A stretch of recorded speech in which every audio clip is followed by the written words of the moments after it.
أعوذ بالله من الشيطان الرجيم. بسم الله الرحمن الرحيم. اللهم صل وسلم وبارك وانعم على سيدنا محمد صلاة تخرجنا بها من ظلمات الوهم وتكرمنا بها بنور الفهم وتوضح عنا بها ما أشكل حتى يفهم إنك تعلم ولا نعلم وأنت علام الغيوب. ولا حول ولا قوة إلا بالله العلي العظيم. ولا حول ولا قوة إلا بالله العلي العظيم. ولا حول ولا قوة إلا بالله العلي العظيم.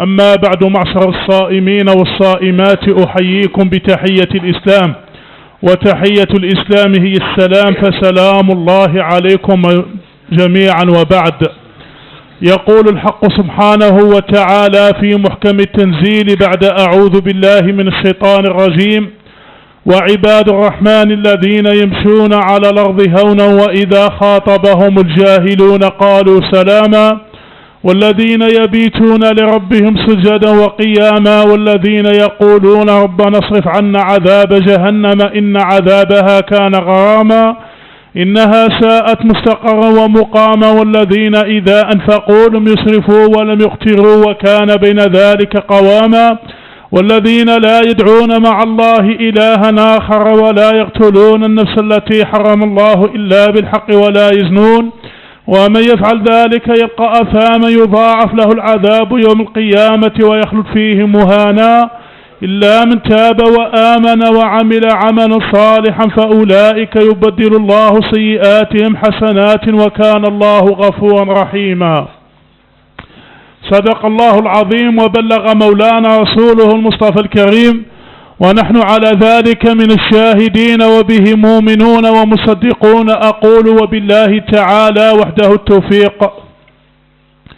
كنا تكلمنا في الليلة الماضية من جملة سلسلة دروسنا عن صفات عباد الرحمن أن من مات وهو يشرك بالله، ومن مات وهو مكب على قتل الإنسان ولم يتب، ومن مات وهو مكب على الزنا، فتوعدهم الله جل جلاله بقوله تعالى: أولئك يضاعف لهم العذاب يوم القيامة ويخلد فيه مهانا.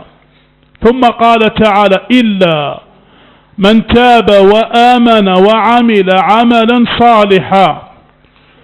ففي هذه الليلة المباركة، وهي ليلة النصف من رمضان، ومن من محاسن الصدف أننا نتنسم عبق تجليات الله جل جلاله ومغفرة الله تعالى للتائبين من هذه الذنوب. فقال تعالى: إلا من تاب، بمعنى هنا الاستثناء المتصل أنه من كان قد أشرك ثم بعد ذلك وحد الله تعالى، أو من كان قد قتل نفسا ثم تاب إلى الله تعالى، أو من كانت له خلوات شيطانية مع نفسه قديما ولعله ارتكب فاحشة الزنا ثم تاب إلى الله تعالى، فباب التوبة مفتوح عند الله جل جلاله. والتوبة أصلا من خصائص هذه الأمة المحمدية. فقال تعالى: إلا من تاب. أولا، ما معنى كلمة التوبة؟ التوبة في اللغة حقيقتها الرجوع والندم. التوبة في اللغة حقيقتها الرجوع والندم. تاب من شيء أي رجع منه وأقلع عنه. أما في اصطلاح الفقهاء شرعا، التوبة هي العودة من أفعال مذمومة شرعا إلى أفعال محمودة شرعا. حقيقة التوبة يكون إنسان ارتكب فعل المذموم قبيح، والذي قبحه هو الشرع الحكيم، مش قوانين ولا حاجة، يعني في إطار طاعة الله تعالى، في إطار الشرع الحكيم. فهو العودة من أفعال مذمومة شرعا إلى أفعال محمودة شرعا. وإلا قل إن التوبة تكون في 4 أشياء. التوبة في 4 أشياء: العودة من الكفر إلى الإيمان، والعودة من البدعة إلى السنة، والعودة من المعصية إلى الطاعة، والعودة من الغفلة إلى الفطنة أو إلى اليقظة حقيقتها في 4 أقسام. العودة من الكفر إلى الإيمان أجل التوبة، العودة من الكفر إلى الإيمان، أو العودة من البدعة إلى السنة المطهرة، بمعنى كان فيه بدعة فأقلع عنها وعاد إلى التوبة فتوبته تجلت في العودة إلى السنة، أو العودة من المعصية إلى الطاعة. وإحنا في البدء قلنا العودة من أفعال مذمومة شرعا إلى أفعال محمودة شرعا، فعودته من المعصية إلى طاعة الله جل جلاله، أو العودة من الغفلة إلى اليقظة. كان إنسان غافل ودايته الدنيا، ولكن هبت عليه نسمة التوبة إلى الله جل جلاله فأقلع من هذه الغفلة وعاد إلى اليقظة المتمثلة في طاعة الله جل جلاله. ثم إن التوبة التي تجلى بها الله جل جلاله علينا كانت ابتداء من أبينا آدم عليه السلام. لأن شوف كي تسمع عن كلام العلماء وتتمحص أقوال الفقهاء أن أبانا آدم عليه السلام لما أكل من الشجرة المنهي عنها في الجنة واستوجب بذلك أن أخرجه الله تعالى مع زوجه حواء من الجنة إلى الأرض، يظن ظان أنها مجرد معصية، ولكن الله لما تجمع حيثيات أقوال العلماء في هذه المسألة تجد أن بهذه الخطيئة السمحاء فتح الله لنا باب التوبة، بمعنى بسبب خطأ ومعصية أبينا آدم عليه السلام فتح الله لنا باب الترقي وباب التوبة. بمعنى لو لم تكن هذه الخطيئة السمحاء بين قوسين لما وجدت باب التوبة وكان فيه نوع من التجديد، ولكن بالخطيئة التي ارتكبها آدم عليه السلام كان فاتحة خير علينا بأن فتح الله لنا باب التوبة.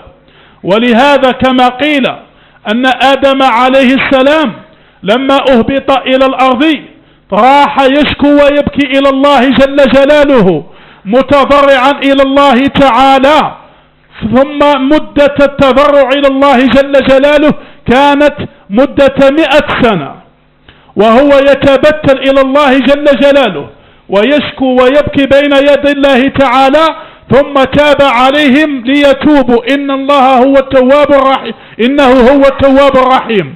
فلما تاب الله تعالى على أبينا آدم عليه السلام فتح الله لنا باب الترقي، وتوبته تمثلت في نوعين: نوع كان بالتبتل والدعاء، ونوع كان بالصيام. ولهذا كما قال العلماء لما أهبط آدم عليه السلام وحالة كونه كان في الجنة يتنعم بالأنوار، وإذا به لما أهبط إلى الدنيا اصطدم جسده المنور بأشعة الشمس المحرقة فاسود كل جسد آدم عليه السلام، فاشتكى إلى الله تعالى من هذا السواد، فأمره الله جل جلاله أن يصوم 3 أيام. فلما صام اليوم الأول ابيض ثلث جسده، ولما صام اليوم الثاني ابيض ثلثا جسده، ولما صام اليوم الثالث ابيض كل الجسد. ولهذا سميت بالليالي أو بالأيام البيض. صيام أيام البيض هل أصل المصطلح تاع كلمة البيض منين جات؟ المهم فتح الله لنا باب الترقي والتوبة بالخطيئة السمحاء من آدم عليه السلام. زد على ذلك أن التوبة من خصائص الأمة المحمدية، من خصائص المحمدية. علاش؟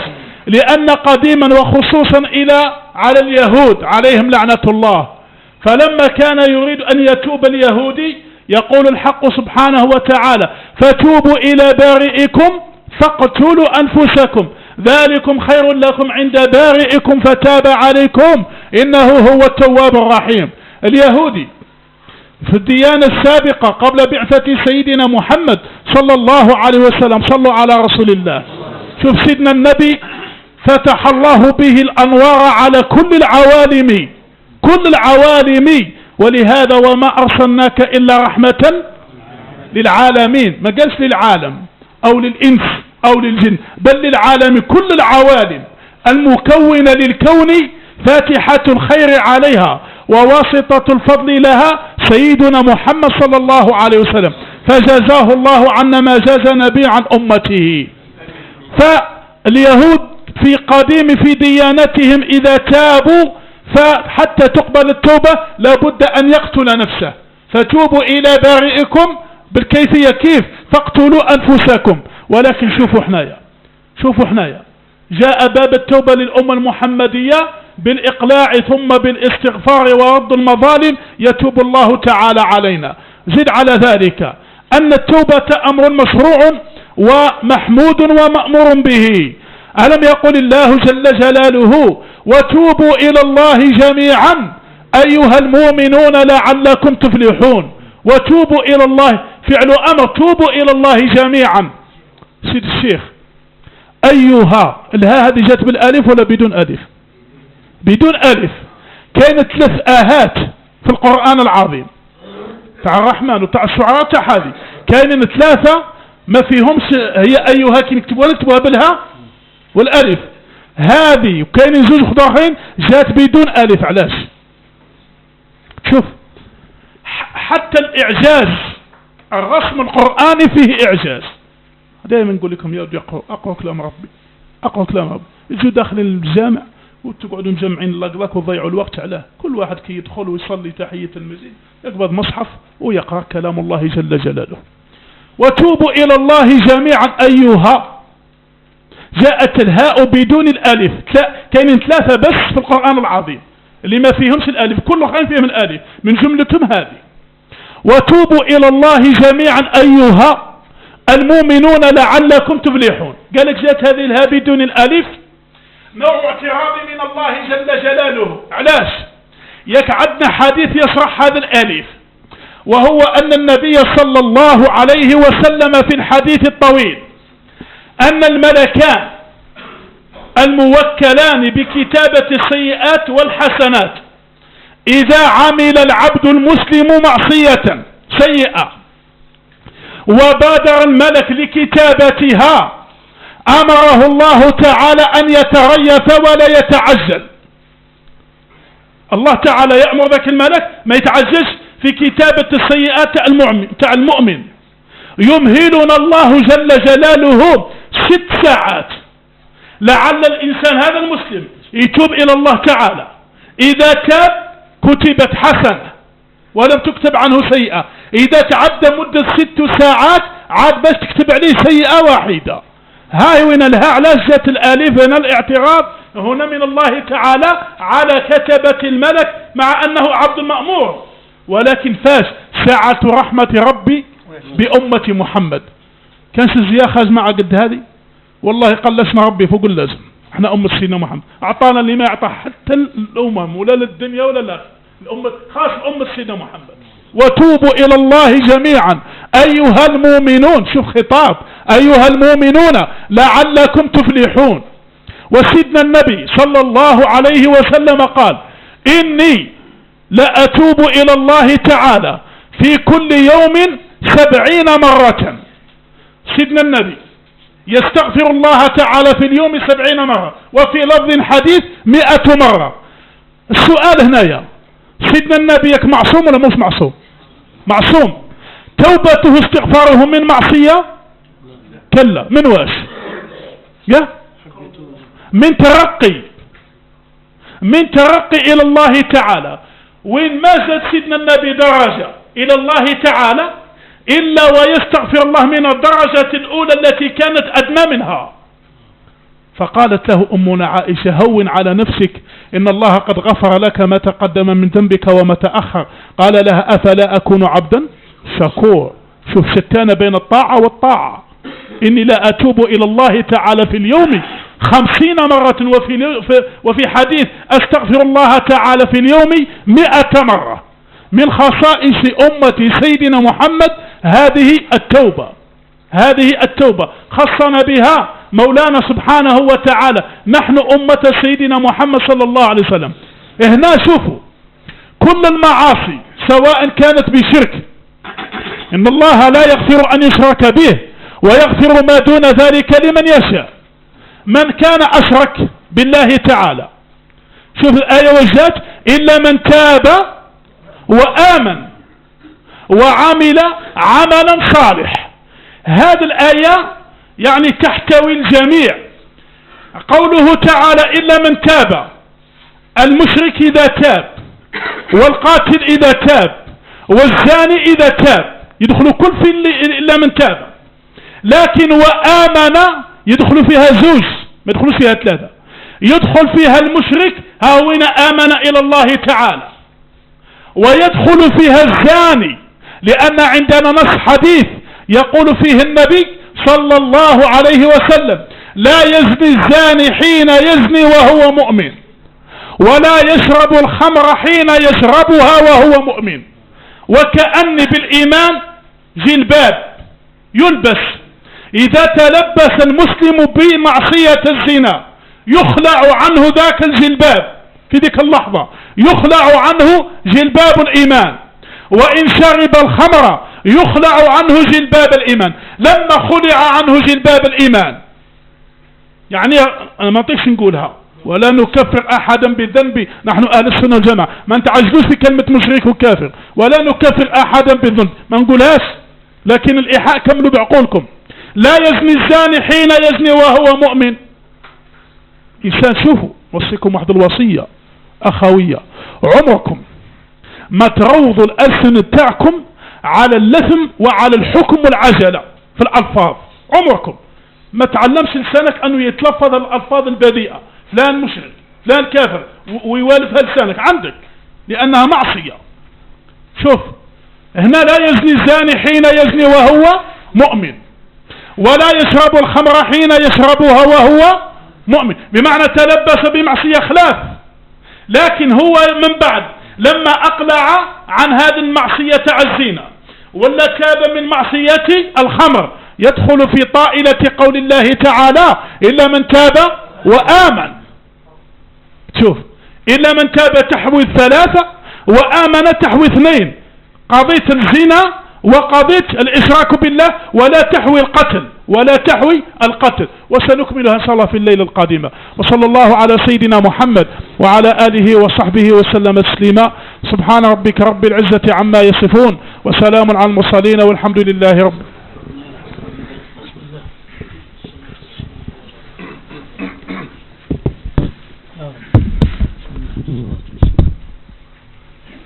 الله أكبر، الله أكبر، الله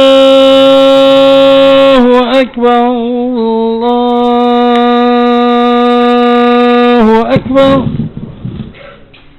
أشهد أن لا إله إلا الله، أشهد أن لا إله إلا الله،